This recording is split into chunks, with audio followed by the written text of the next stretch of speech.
When I was a young man, 10 years old or so, I found this book in this dusty old bookstore of Byzantine history. And I was reading all about this glorious civilization that had lived on after the fall of Rome, when Europe was in its dark ages and everything else was just splitting people's heads open with axes and stuff. Like, this was a very civilized place. I had read so much about it.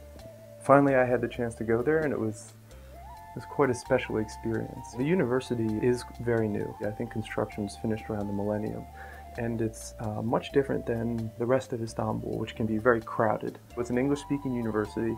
All the Turkish students there need to pass English exams to get in, and it's helpful in that regard because taking classes in Turkish would be quite difficult from the outset. Many of my professors had worked at Harvard before and continued to go back and forth between the schools. There were also professors there from Columbia University. There had been professors who had worked at Rutgers before, for example, so it has a lot of tie with the most prestigious universities in America. My experience was such that I didn't feel pressured to speak Turkish. But once I got outside of Istanbul and spent more and more time outside of the campus itself, I wanted to learn Turkish, and I did it. But if one stays in the university, you can get by without it, because everyone there can speak English quite well. Istanbul is perfectly situated to travel in the surrounding area because it's less than 2 hours to the pyramids and less than 2 hours to the Colosseum. I had the opportunity to go to Jordan and Egypt in the Middle East. I went to Georgia and Armenia on the eastern side of Turkey. Everyone who goes to Turkey should go to Greece. It's very easy. I did that. The travel opportunities are unrivaled because everything is really so physically close, and therefore it's inexpensive. These have been places I've been reading about for a great amount of time and wanted to go to, and now I had the opportunity to get there in less than an hour by plane. And they're inviting cities. It's easy to travel through. Turkey is a good public transportation system, so I had to go for it.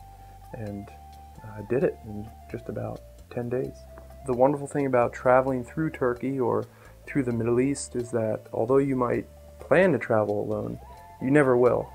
For example, when I got off the plane in Amman in Jordan, I met this Russian man who had been on the same flight as me from Istanbul, and we were just going to some common places, so we became friends and traveled around many sites in Jordan together. I've stayed in contact with him.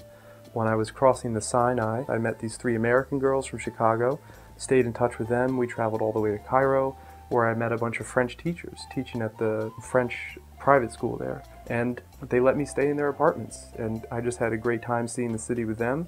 Americans should never feel hesitant about going towards the Middle East, because one thing that did make the trip and was really prevalent was how well I was regarded as an American. When you go to countries that are a little bit more remote, like Georgia or Armenia, these former Soviet countries, the inhabitants are thrilled that you're in their country, and they really go out of their way to make you welcome, and they'll always ask you about America. What's New York like? What's New Jersey like? Where are you from? Oh, I have relatives in New Jersey. I have relatives in New York. So you see the other side of the world where, well, it's a treat to be an American traveling around. It really is.